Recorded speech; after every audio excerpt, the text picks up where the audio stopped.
Welcome to Central Missouri Alumni Stories. I'm your host, Cory.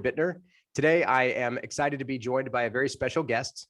I'm joined by Heather Woodard. Heather is Director of Multicultural PR and Engagement at McDonald's USA.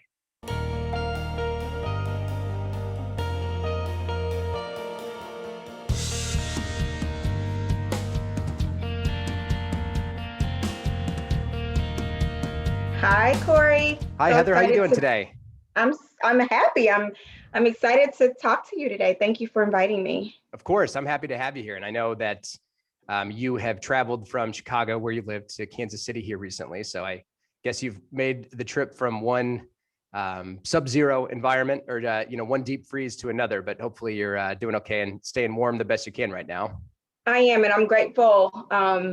Just knowing what's happening in other parts of the country in terms of this winter storm crisis. I'm super grateful for power and food and water and things that our brothers and sisters other places don't have. I know. Yeah, it's it can be almost painful sometimes to think about it at times how impacted so many people are, not only just by, of course, the current environment and conditions, literally as far as the weather goes, but also in the midst of COVID and everything else that's going on. I know. There's a lot of people out there right now that need a lot of help. I know. Praying for them. Seriously. Yeah, that's great. That is great. Thank you for that. And again, as far as today's show goes, I am excited to talk with you because I know that, you've had a pretty illustrious career, quite frankly, for someone so young and still early in their career. You've been a lot of places and you've done a lot of things. And as we talked about a little bit before we started recording the show today, again, I just, want to learn a little bit more about, who you are, where you've been, the things you've done, your ties to UCM, et cetera. And I think, frankly, to kind of get us started, why don't you just share with me, where did you grow up and following up on that, what ultimately led you to UCM to begin with? Yeah, so I am super proud of my Kansas City roots. I grew up in the city, not far from downtown. I am a 1999 graduate of Lincoln College Preparatory Academy. And I will tell you, in terms of what led me to CMSU or UCM, is that I played the violin from fourth grade through really my first year of college. But while in high school, I used to compete, at different times with the orchestra. And so CMSU, UCM was one of the locations where we had competition. And so I was familiar. By the time it was time for me to select a university, I was familiar with the campus and the school, and I had other friends who were going. And so I applied and got accepted probably less than a week later and set my sights on UCM. So it was great. I arrived on campus and I thought I was going to be a nursing major. But realized that if I wanted to have that while I thought I was committed to nursing, I wasn't as committed to science, and I wanted to have a social life. And the instructor that I spoke with, he kept it real, which I appreciated. And so I decided that I did not want to be a nurse, and I looked in this big journal of majors, and I landed on public relations somehow. And was like, Mom, this is what I want to do. And I made the decision and never looked back. And I'm still my eye is still on the prize. So I had a great time at UCM in my 4.5 years. I did spend an extra semester there. That's okay. But it was great. It was great. It's such an awesome community. And I found my tribe when I arrived pretty soon after arriving. I found my tribe, and I'm so grateful that that I'm still very good friends with some of the ladies and people, some of the fellas too that I met. I'm still great friends with them today. So good times. Yeah, definitely. How did you meet them? Did you all join? Were you part of a sorority, or how did you kind of get to know that group? So let's see. I think I stayed in Yater. And I remember so I went to school went to CMSU with two girlfriends from high school. So of course we went and we were fast friends. But then I met another one of our friends, Adila, just outside of the dorm. Like there was a bench, and she was sitting there one day, and I think we had mutual friends, and we just started talking. And so we became friends, buddies. And I guess just through, like, I was super involved on campus. I was at one point the president of the Association of Black Collegians. And while I am in a Divine Nine organization today, I wasn't able to join the sorority while on campus because it was suspended. The chapter was suspended throughout my time there, but I did join a graduate chapter and I'm still a very active member today. But just through the activities and just a lot of the activities and just staying in the dorm and through my major and my courses, I just kind of collected people. And I've always been one who is, kind of bubbly and very warm and welcoming. And Sure. I've always had, nice groups of friends. So I think when you think of college, I met a lot of my friends and probably the ways most people meet their friends. I gotcha. No, and that is a pretty neat experience and to hear about, because again, it's, everybody obviously has a very different experience. It certainly sounds like you made the most out of yours, but I want to go back to something that you said not too long ago though, because as you were talking, it was continuing to register. So you went away obviously you played the violin, you went away, you were familiar with UCM from traveling there. You had some friends that went there, you applied, were accepted, showed up, planning on studying nursing. A professor, a mentor, somebody, kept it real with you and said, look, here's what that's going to look like. So you ended up landing on PR from going through a catalog of all of the majors that were available. Yeah, back when we printed things, and when catalogs weren't online and on computers and things of that sort, I did. So what was your, and I don't know if you remember or if you can answer this one, but I mean, when you picked PR, what was your perspective of what it was? Of what public relations was, or that's a great question. A PR professional did, I think, and I don't know what led me to this, but at some point after, shortly after seeing the description, I saw examples of what a career in PR might be. And campaign manager, like I landed on campaign manager and I thought, oh my gosh, I'm going to be a campaign manager. And I probably spent the bulk of my of my time in college thinking that I was going to be a campaign manager, and in the sense of managing political careers and things of that sort. And so today, while I am managing campaigns, it's definitely it's different. There are different kinds of campaigns, but that's, I think, ultimately what I thought PR would be. I see. And that appealed to me. For a variety of reasons. Very cool. Kind of a fun fact, when I went away to UCM, I had not yet declared a major. And as you may or may not know, I also studied PR. But when I went away to UCM, I thought I was going to study criminal justice for different reasons. But similar to your experience, I decided pretty early on that's not the route that I was going to go. And when I ultimately landed on PR, what I envisioned, believe it or not, was being like a sports agent. For some reason, that's what I had in mind. And it's like, that's what I'm going to go do. And that's legit. Yeah. Despite working, in finance and doing what I do now, which is a little bit different. There's a lot of things. I think the beauty of the PR program is the foundational nature of what you learn is so applicable in so many different ways to so many different careers and people. But I can empathize in a way with what you're saying about thinking you're going to do one thing and end up doing something different. But during your time though, back at UCM, did you have a favorite course, a favorite professor? I don't know if you want to go down that road or not, but yeah, why don't you tell me about that? Totally. So I would say that I don't know that I had a favorite course, but my major courses, I enjoyed the bulk of those the most. And I think, honestly, after the first 2 years and when I really started to get in my major courses, I guess probably my third year is when I really, really, really fell in love with the collegiate education experience. And the person who played a big role in that, with whom I'm friends today, and I actually call her Trisha, not Dr. Hansen-Horn anymore, is Dr. Trisha Hansen-Horn. And she's still a professor. She is still as committed to students today as she was, and maybe even more. No, I won't say more or less, but she's as committed today as she was back then, 20 years ago. And she's an amazing professor. But I think what she did for me was really treat me as a young adult, and gave me advice that really helped. She me get into high gear.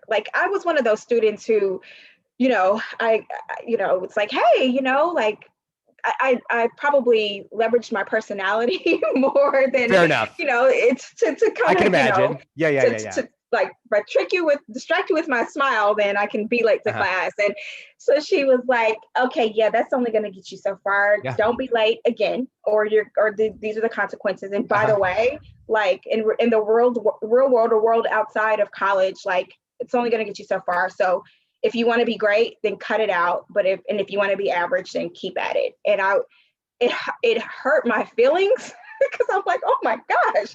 But it was the thing that made me really change my trajectory. And it was that sort of moment where the switch, was light flipped. bulb moment. And Yep. yeah. And I decided then that I was going to commit and really be a great student so I could then make the best of that experience, but then set myself up to succeed soon thereafter. So Yeah, I'm super appreciative of that moment.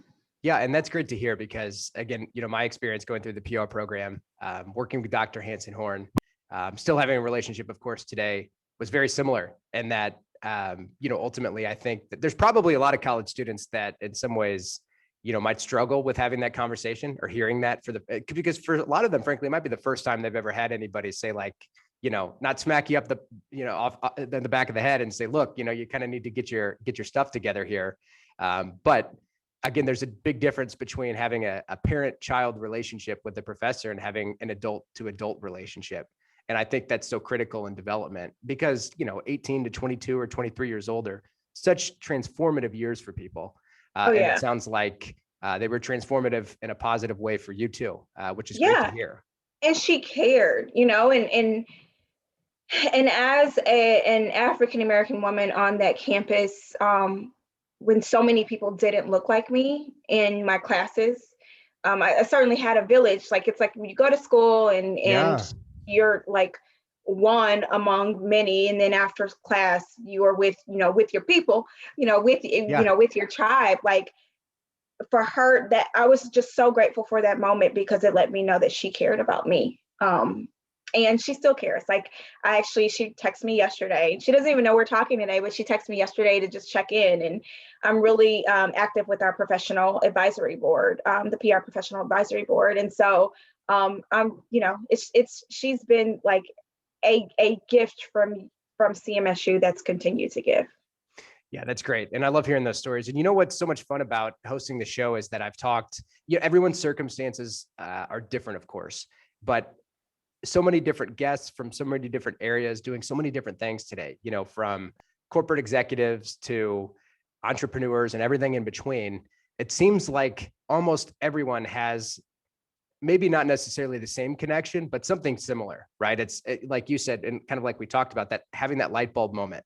I love hearing those stories because that, in my opinion, is what made, UCM, CMSU, Central Missouri is, why I named the show what I did, because people graduated obviously at different times. But just hearing those different things that, it has been impactful on so many people across different generations. Yeah. I think for me, there was a moment where, I was considering transferring to Mizzou. Okay. And I'm glad you didn't, by the way, for the record. I am glad as well. But ultimately I decided to stay because, because I recognize the importance of having an actual PR degree. And even though Mizzou has a school of journalism in a very renowned one, they don't have a PR program. And so I decided to stay for that reason. And now talking about it, I'm like, wow, I made a very mature, responsible decision. But, it's one of the things that I'm super proud of, specific to my education and my degree, and that's in that university, is that I got as a PR professional who has had very rich experiences.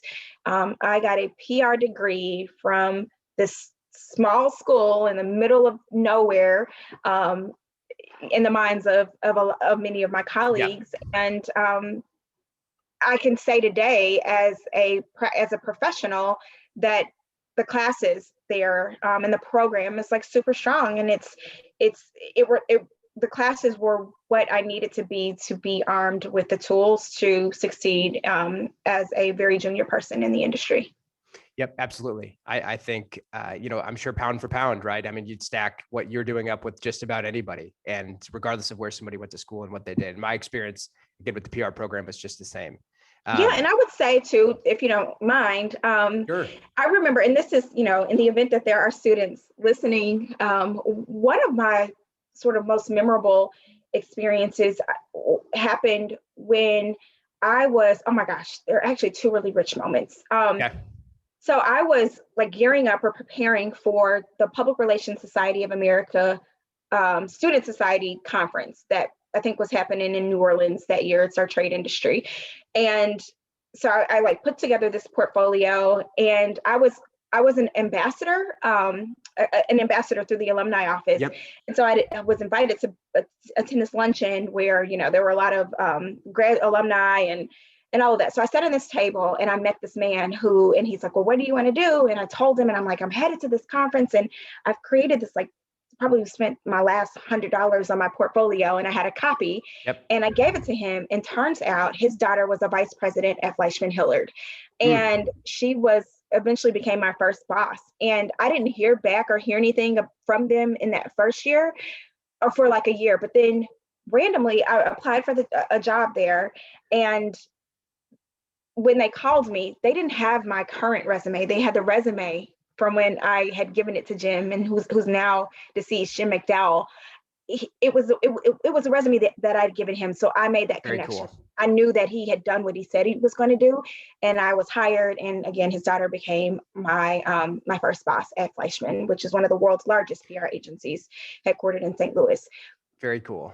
But the second moment, before I even what led to my first job was I went to that conference and I picked this like stack of paper, like a folder about a job opportunity.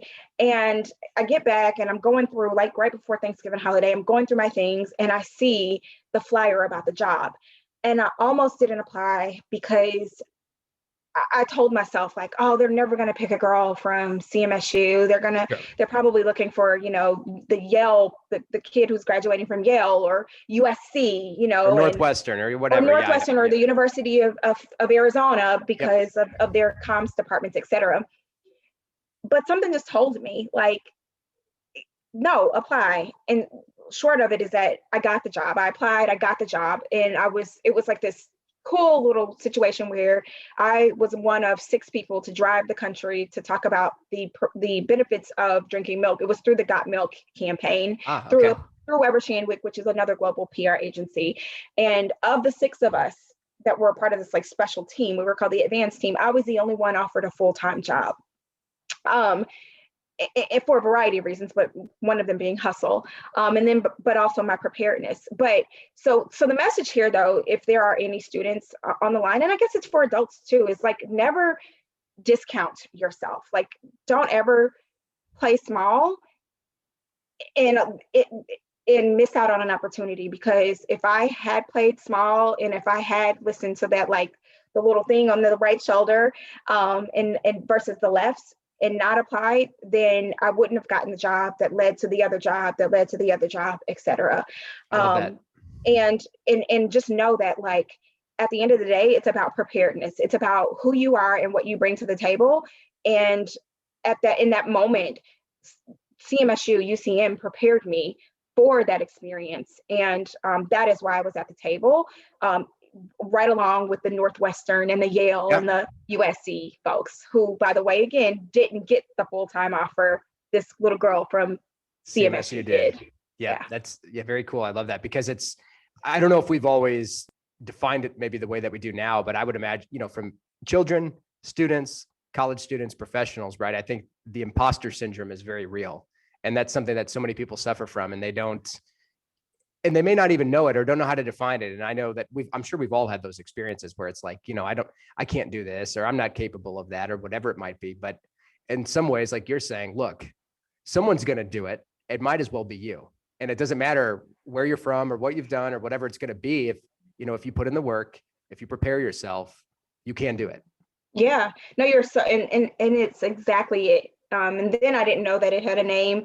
Now Yeah, I right. know that it has a name, right? Yep. And add to that being a woman, add to that being, Sure. a part of an often like disadvantaged sort of community or group. Of course. And then it just, imposter syndrome just deepens. But I mean, I think our differences are what make, create um, different perspectives and make programs and things and experiences super rich and different and unique and all in good ways. And so I think more of us need to lean into what scares us because it's different. Yep. Embrace it. Don't resist it. Right. Beautifully Exactly. said. Yeah, that is good. So lead me then from that first job offer to what you're doing now. Just if you can, and high level is fine here, but just kind of give me an idea of what that journey looked like, and then I want to talk more about what you're doing now with McDonald's in Chicago. Yes.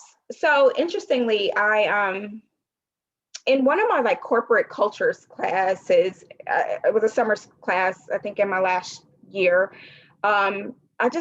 I don't know. I just kind of fell in love with this idea of like different corporations or companies having different cultures. Mm-hmm. But in that moment, I decided that I wanted to have like corporate experience, small agency experience, big agency experience, et cetera, et cetera. Put FH, it was on my radar. I didn't get what a post-grad internship as I had hoped immediately after college, Yep. but I got the job with Weber Shandwick.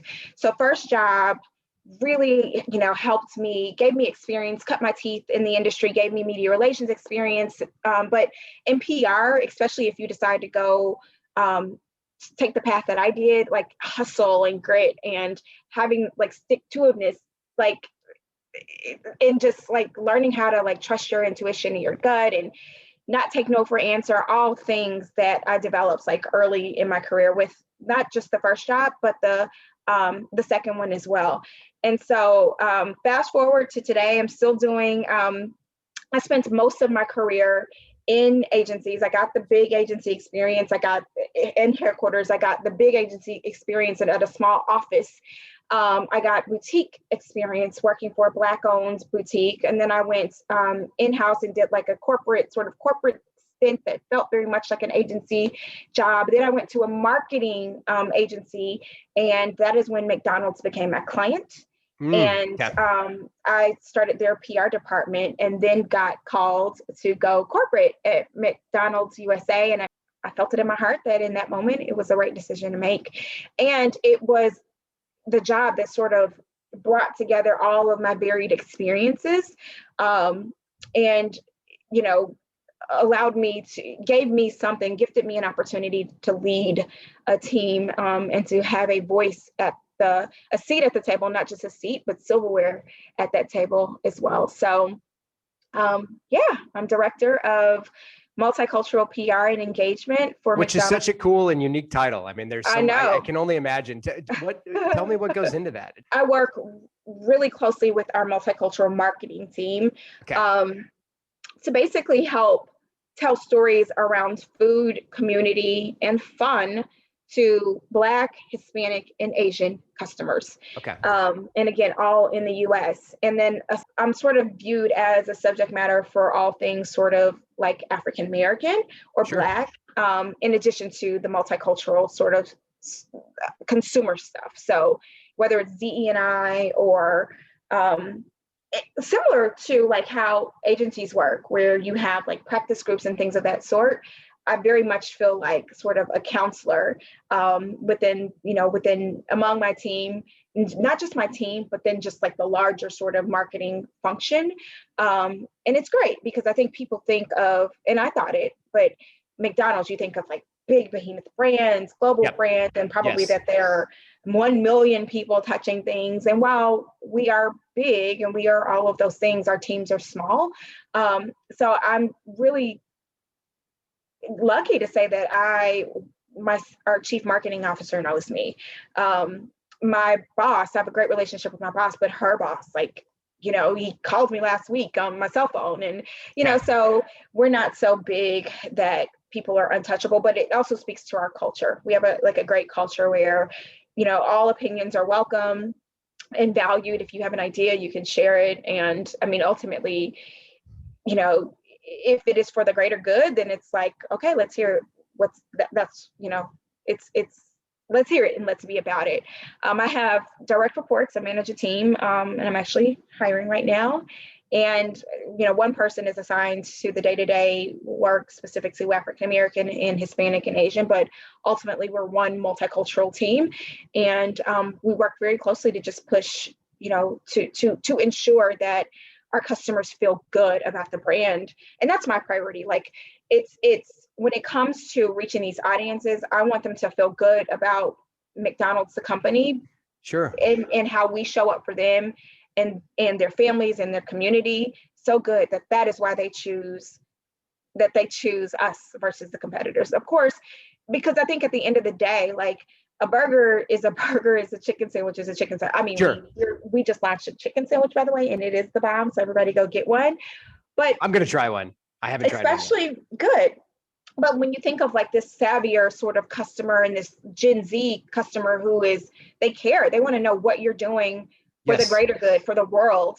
And that is how they are differentiating or how they're determining how they're going to spend their money. I take it very seriously, my job very seriously, to make sure that we are what we do is respectful and it's meaningful, and that we are letting them know all of the things that we're doing as well.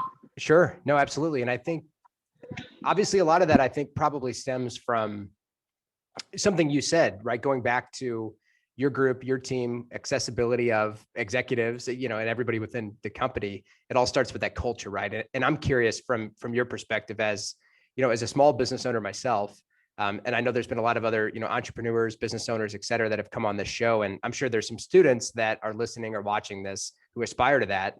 I think my personal belief is that, you know, building obviously a strong culture is one of the most critical things to the, you know, functionality and success of any organization.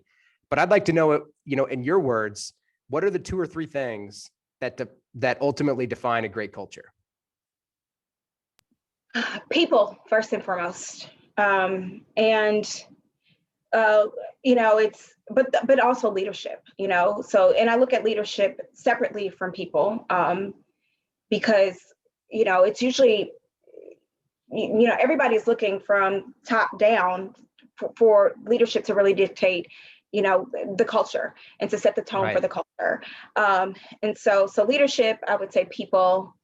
And then I think for me, the work, like if I can't at this point in my career, almost 20 years in, if I don't believe in the leadership, if I don't like the team, and if I'm not doing, you know, work, and if our values, you know, aren't shown throughout each of those areas, then I'm not going to be a part of it. So I think those are the things that when you ask the question, those are the 3 things that came to mind.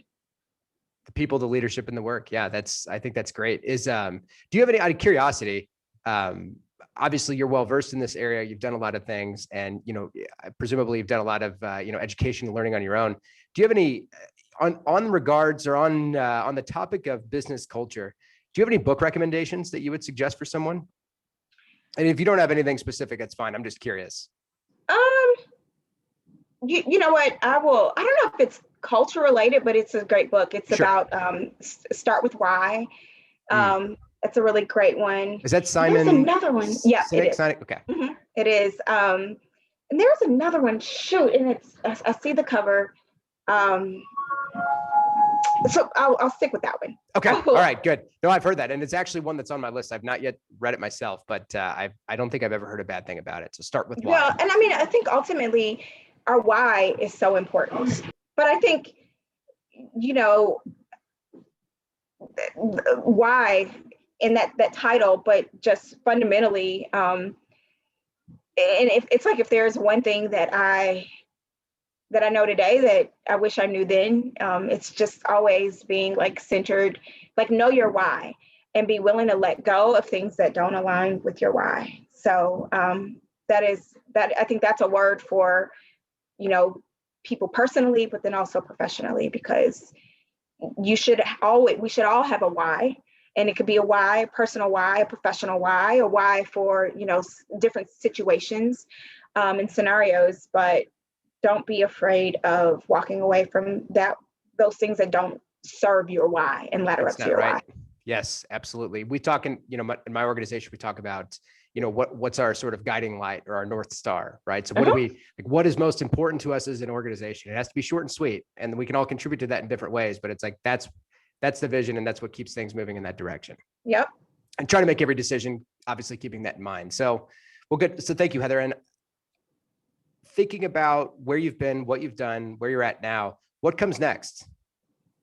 That's a great question. It's one I've been actually pondering. Contemplating. Yeah, for a little bit.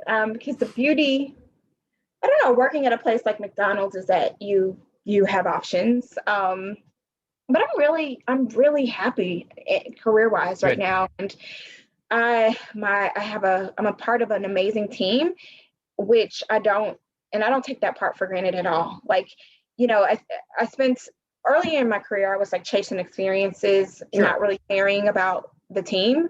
But today I am a part of like a beautiful team. And I work for, my boss is like super supportive, and hers is of me as well. And so I think when I think about what's next for me, I can't tell you specifically what the role will be, but I can tell you it will likely be communications related, leadership role, in a leadership role, continuing to do what I love, but with purpose. Cool. Purposeful work is more important to me today than ever before. And quite frankly, it's why I took the McDonald's role. If I think absent the community and the, doing all that I can to help this brand play a positive role in the lives of their customers and employees, many of which are Black and brown, absent, I don't know that I would have taken it. And that's because, again, like purposeful at this level, you can be picky and you can do more of what you love, right? And you can say no to that which doesn't serve you, like when and I know my why. And so it'll be something along those lines. But I feel really blessed to be doing what I love. And what I can say for sure is that I am certainly here because of, or my CMSU UCM experience certainly played a big part, and continues to play when I look at the relationship I have with Dr. Hanson-Horn, a role in where I am today. And I would imagine your life experience, but also your educational experience, I mean, that you could draw parallels all day long to the things that you learned and how important it is in the foundation of your success today. Yeah, for sure. And when I look at my girlfriends, like my best friends, well, I have one friend. we've been friends since 4. And so I obviously met her before college. But my friend, and that's my friend Kaylee, but my friend Rashonda, who is a 2003 graduate, she has an accounting degree. She was a cheerleader. Mm-hmm. We're still friends today. My friend Nicole, high school, but she went to 2 years there. She's an attorney. But we spent time together at UCM. My friend Adila, she's a school teacher, a couple of master's degrees at this point. My friend Rachel, also in education. Wow. We have this like core group of girlfriends, and we're texting every day. And the bulk of them, all but one, went to UCM. That's awesome. And I'm proud of that. Like it was lifelong connections. Yeah, lifelong connections. Friendships, weddings, babies, like all the exciting. Yeah. Cool. Well, good. No, thank you for sharing that. So, and again, Heather, I want to be respectful of your time here. I feel like I could ask you questions and we could talk probably all day. But I do want to be respectful of that. So I am going to transition here, and we just have one more quick segment. This is what I have kind of defined as the fun segment. But what I'm going to do, and I know I didn't, and so the audience knows too, I did not prepare you for this, but I think that you can handle it. So what this is what I was originally calling the Mule Minute, and then it was also suggested that we call it the Jenny Jam. So what I'm going to do is and that's Lisa Qualls, actually another professional advisory board member for the PR program, is the one that came up with that. So I've got to give credit where it's due there. But what I'm going to do is I'm just going to rattle off some questions. And I just want to I'm just curious to hear what the first answer is that comes to mind. Oh God, I feel like I'm in the hot seat. All right. Okay. Try to keep it brief. There's not going to be any stopwatch. There's no timer or anything like that, but I'm just going to rattle off some questions, and I'm just curious to hear what your answers are. So I'll start it off easy here. And my first question is going to be, what's your favorite destination to travel to? Oh my gosh. Paris. Paris. Okay, good answer. Next one. So I know based upon your bio and your LinkedIn profile that you are a cook or a chef. What's your favorite dish to make? I make a mean spaghetti, turkey spaghetti, but I also love to bake. So I make a great chocolate chip cookie as well. That sounds pretty good right now. Okay, good. So next question, obviously you are a busy professional, have a lot of things going on. What is the best way or your preferred way to relax and unwind? I'd say shopping. I love shopping. I like it. And I shop a lot online right now. Yep. But also baking. Online. Like trying new recipes. That is like great as well. Good. I like it. What would you say is the best business decision that you've made in your career? And I know that might be kind of a tough one to just throw at you, but minding my business. Yeah, that's count? Good. I like that. No, minding the business that pays me. Yeah, and that is good. But I'll leave it at that. Okay, I like it. So day one of retirement, whenever that is, what are you doing on day one when you're not working anymore? Like sleeping past 7:00 a.m. Like sleeping in. Probably just laying there like, oh, that's day one of retirement. Going where the wind takes you. Sending text messages like, I'm retired. Yep. Very cool. I like it. Okay, good. What's one thing that you know now that you wish you knew earlier in your career? To not sweat the small stuff and to send the damn email. I used to toil over emails because you were trying to be perfect and get every word right. And I, at some point, wrote myself a sticky note and just said, send the damn email. And that's really just about trusting yourself. So that's very good. That's very good. If you walked into an establishment and there was a karaoke machine and you had to sing one song, what would be your go-to? I'm Every Woman came to mind. I'm every woman. That's good. We need to get you a karaoke machine right now. Actually, I don't even really like karaoke. Yeah, I know what you mean. I know what you mean. Everyone's got a go-to song for the most part, or at least they have something that comes to mind. So, okay, good. Or Knuck If You Buck by Crime Mob. Now there's a good choice. You know that song? Yeah, oh yeah. Okay. Oh, yeah. I know it quite well. I do. That's ratchet, Heather. That was a high school football locker room song. So yes. Very, very familiar with it. Okay, I love it, Cory. And lastly, you've touched on all kinds of nuggets of wisdom, but what's one piece of advice that you'd give someone who's a college student now or about to graduate? What's one thing you'd share with them? I would just say to always remember to whom much is given, much is required. That is really good. And I'm all about service and championing people and causes that matter to me. But I think mostly people. So to never lose sight of that. That's great. Thank you. Well, and again, Heather, thank you so much for taking the time to come on the show today. I've loved the conversation. Who knows, maybe at some point in the future, we can do this again, because I feel like there's so many things that I wanted to ask you that I didn't get to, but I feel like this is a really good start. Definitely have a part two. Yes, I have part two. This is I do a lot of these, and this has actually been the best one. Probably, really? Well, for sure this year. As a compliment. Okay. No, for sure. It's only February. We'll see how you feel. Well, no, but it's been good. I like, this is good. You're a good interviewer. Well, good. Thank you. I really appreciate you. I appreciate you saying that, but hopefully the audience thinks that too. I appreciate you and your commitment to the school, our university, and for doing this. Like, it's really dope. Thank you. I just feel like there's stories that deserve to be told, should be told, and should be heard. Yeah. And that you keep fighting for the underdog. That's right. We've got a diamond in the rough here, not too far from Kansas City, that more and more people need to learn about. And when there's more and more alumni like you that are graduating and learning the lessons that they're learning and going and applying those to their professional careers, it won't be long before more and more people know UCM, CMSU, Central Missouri, whatever we want to call it. So we'll go. But thank you. Thank you again, Heather. And As far as, you know, our audience goes, whether you're watching the video on YouTube or if you're listening to the podcast, wherever it is that you listen to your podcasts, make sure that you press the subscribe button. That way you're never going to miss new episodes as they come out. Recently, and I know that I sent out an announcement about this, but as a show, Central Missouri Alumni Stories has partnered up with IPR, Innovative Public Relations, which is the student-led PR agency. It's a very cool organization and deal that they have going on at UCM to help promote ultimately to help promote the show and, you know, continue getting it off the ground. And it's been a great experience working with them thus far. But the show now, Central Missouri Alumni Stories has its own Instagram page, its own Facebook page, its own Twitter. So please go make sure that you like, share, retweet, whatever it might be, add it to your story, whatever it is. Make sure that you're putting it out there and that you're following along, because we're going to continue to bring on we're going to continue to host these shows, and hopefully we can continue to bring on great guests just like Heather. But, and of course, if anybody has any feedback or questions, concerns, criticism, whatever, I'm wide open to it. Don't reach out to me, not Heather. You can find me on social media. You can find me on Twitter, Instagram. It's at Cory Bittner KC. So again, Heather, thank you so much. Take care. Stay safe. Stay healthy. Stay warm.